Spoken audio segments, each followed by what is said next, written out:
I want to show you how you can use this compact here to create this flawless finish right here.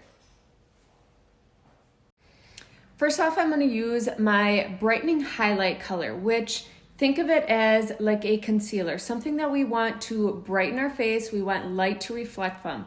So I'm going to come in with my detail brush, just lightly stipple in. I'm going to place that in the corner of my eye here to bring a little bit of brightness, gently just stippling it in, and towards the outside leading up into my temple. I like to bring it into my temple area because as we age, our temples sink in. So I want to bring a little bit more brightness to that area.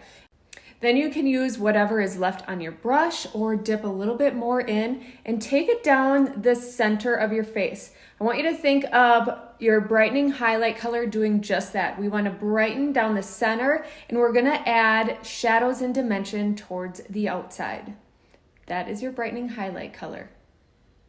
All right, next up for me, I like to come into my contour and add that to my face next. Contour has an ashy undertone, so it's going to help create shadows and dimension where oftentimes your makeup will leave you looking super flat, okay? So I'm going to use my detail brush again, but I'm flipping over to this flat end here, dipping into my contour and adding it right along the base of my cheekbone, up along my forehead, and a little bit underneath my jaw. Then we're going to blend. When we blend, it's super important that we take your contour that's up by your forehead and blend it back into your hairline. If you pull your hair back into a ponytail at any point during the day, oftentimes you're going to have that no makeup line. So we want this to look as natural as possible. So pull that contour right back into your hairline.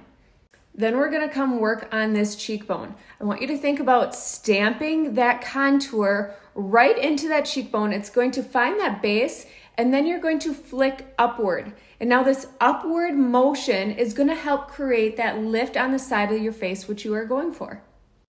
And then finally, just blend around your jaw. So I have my brightening highlight color and my contour on. And again, I like to put those on first. So this next step is super simple. I'm going to come into my main highlight color and think of that as like your foundation. It's going to be the shade that matches your skin tone the best. I like using my blush and bronzer brush, and I'm going to stipple my brush right on into my main color and just start stippling it into those areas where I don't have any makeup. So I'm just filling in the gaps.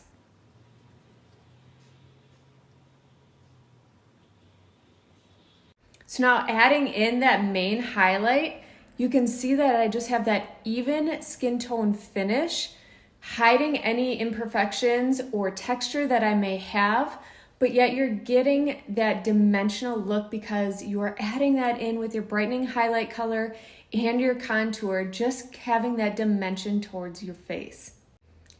Okay, now I want to bring a little bit of flush, a little bit of color back into my skin.